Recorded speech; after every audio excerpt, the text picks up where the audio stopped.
Setelah menikahkan Romlah dengan Sunodi Abdurrahman dan pasangan itu tinggal di rumah Mat Piti, Cak Dlahom kembali menjalani hari-harinya seperti biasa. Menyendiri di tepi telaga, tidur di kuburan, bermain di kandang kambing, dan sebagainya. Dan tak terasa kini sudah puasa lagi, sudah Ramadan lagi. Kemarin, sehari sebelum puasa, orang-orang di kampung bergotong royong bersih-bersih masjid. Bapak-bapak membersihkan dinding dan pagar. Ibu-ibu menyikat dan menjemur karpet. Sebagian menyapu halaman masjid, seraya ditingkahi anak-anak yang berlarian. Mereka sukacita menyambut puasa. Dan begitulah yang terus terjadi setiap menjelang Ramadan. Bedanya, kini tak ada lagi tulisan "Selamat datang Ramadan, kami merindukanmu" di halaman masjid seperti yang pernah terpampang setahun lalu. Pak RT menolak pemberian spanduk dari kantor desa. Dia tampaknya tak mau lagi ada ketegangan gara-gara spanduk semacam itu. Puasa kali ini harus tenang. Jangan ada ketegangan. Begitulah pesan Pak RT kepada orang-orang yang berkumpul dan duduk-duduk di teras masjid menunggu buka puasa pada hari pertama puasa. Cak Dlahom yang juga ada di kumpulan itu hanya mesem-mesem. Bos, spanduk yang dari desa tak usah ditolak, Pak RT. Pasang saja, wong cuma spanduk. Nanti sampean protes lagi. Masa hanya karena protes saya, Pak RT? Enggak, Cak. Biar tenang saja. Tidak ada pertimbangan lain. Orang-orang hanya diam mendengarkan dialog Pak RT dan Cak Dlahom. Mereka tak berani menyela. Mungkin karena segan pada Pak RT. Mungkin karena khawatir Cak Dlahom kumat. Mungkin karena mulut mereka kering setelah hampir seharian berpuasa. Dan percakapan keduanya tentang spanduk Ramadan di masjid itu belum selesai ketika seorang laki-laki mendatangi mereka. Dilihat dari pakaian dan penampilannya, laki-laki itu tampaknya petugas dari kantor desa. Dan benar, laki-laki itu adalah Marja yang tinggal di kampung sebelah.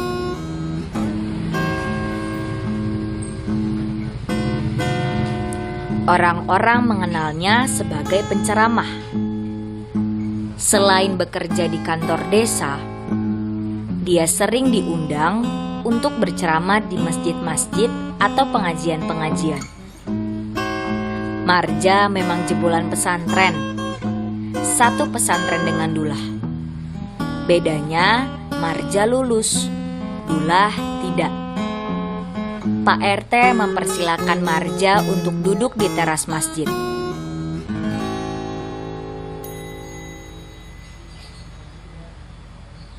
Tumben Pak Marja. Ada apa? Mau antar surat dari kantor desa, Pak RT. Surat apa? Pemberitahuan Pak RT agar masjid berhati-hati mengundang penceramah selama Ramadan. Waduh, kok keadaan desa kita seperti gawat? Memang gawat, Pak RT. Sekarang ini banyak aliran-aliran yang menyesatkan. Sedang Pak RT dan Marja bercakap-cakap dan orang-orang mendengarkan percakapan mereka, Cak Dlahom tiba-tiba cekikikan. Orang-orang menoleh ke arah Cak Dlahom. Mat Piti juga menoleh, tapi dia segera mencoba menenangkan. Ada apa, Cak? Kenapa? Nggak apa-apa, Mat. Hanya heran, urusan ceramah di masjid kok menjadi urusan kantor desa.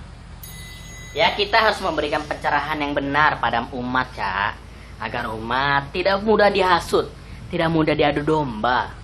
Marja mencoba berargumen. Wajahnya serius. Dia petugas yang serius tampaknya. Marja. Di mana salahnya, Cak? Tak ada yang salah, Marja. Kenapa sampean menganggap remeh soal aliran-aliran itu? Apa kamu mengira umat itu lebih bodoh? Lalu pemerintah dan penceramah sepertimu lebih pintar? Bukan begitu, Cak. Ini kan pencegahan. Agar berhati-hati saja. Agar waspada. Sebagai penceramah, apa kamu merasa tidak beraliran? Tidak berkelompok-kelompok dan merasa kelompok dan aliranmu yang paling benar? Yang paling paham rahmatan lil alamin. Waduh, sampean jangan sembarangan. Aku memang sembarangan, Marja. Sebab banyak penceramah sepertimu sering berceramah agar berhati-hati terhadap penceramah yang isi ceramahnya sesat menyesatkan. Berhati-hati dengan aliran ini dan aliran itu. Lalu, merasa diri mereka tidak sesat, merasa paling benar, merasa tidak mengganggukan kelompoknya.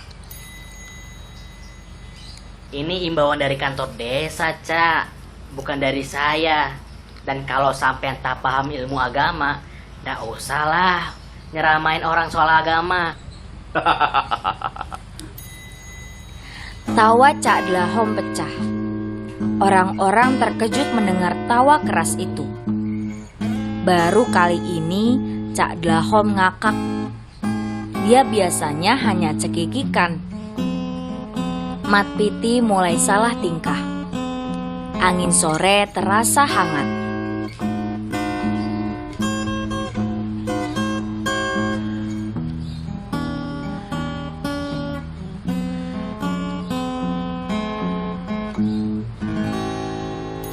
Marja, jangan lagi ilmu agama yang aku punya.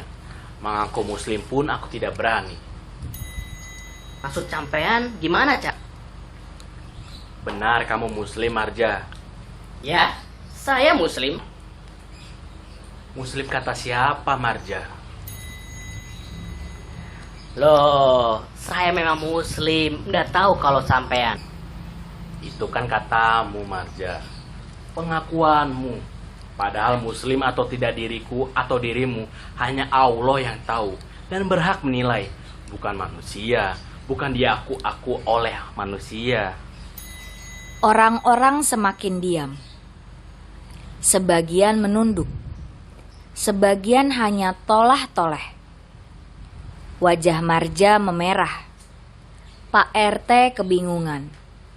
Sore menjelang senja.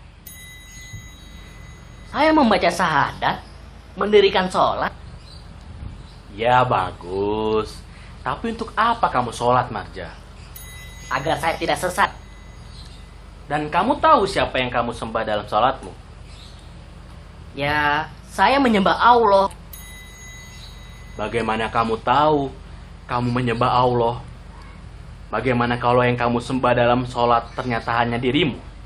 Hanya kesombonganmu? Hanya nafsumu? Maksudnya apa ini, Cak? Kamu tahu yang aku maksudkan, Marja. Jangan sholat kalau tidak tahu siapa yang disembah. Waduh. Benar kata orang-orang. Sampean memang tidak benar. Hati-hati, Cak. Sampean bisa dicap sesat. Aku memang sesat, Marja. Sudah lama dicap sesat. Yang begini nih, Pak RT. Termasuk yang harus diwaspadai. Pak RT semakin kebingungan. Dia berinisiatif menengahi.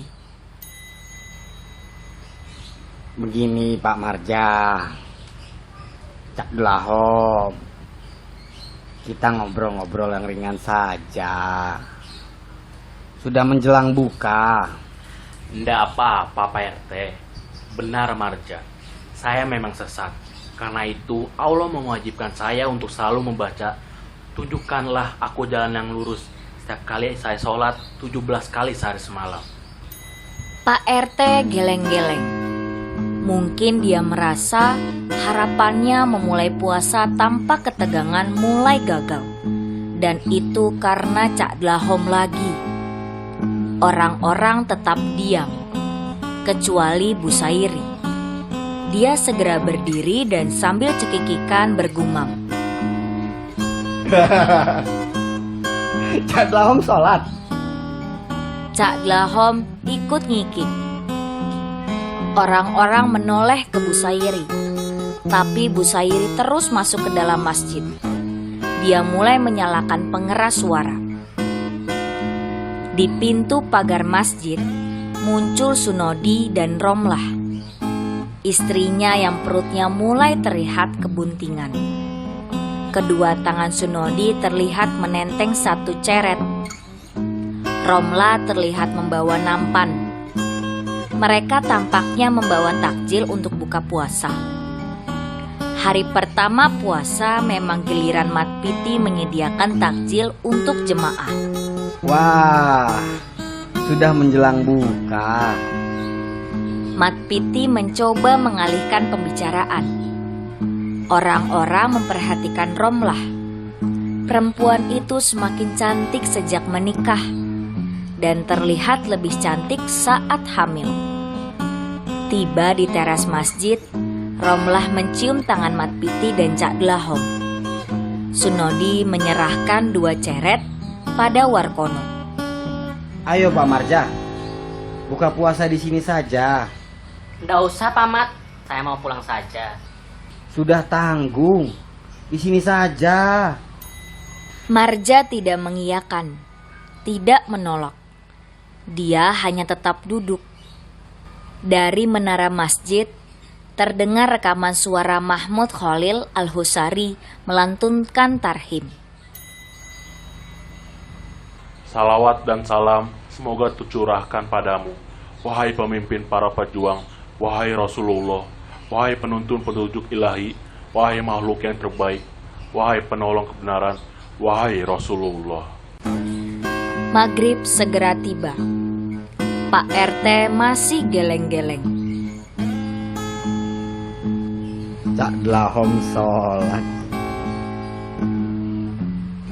Dia bergumam menirukan gumaman Busairi. Orang-orang mulai sibuk menuangkan teh dari ceret. Cak Dlahom ngikik. Tangannya merangkul bahu Marja.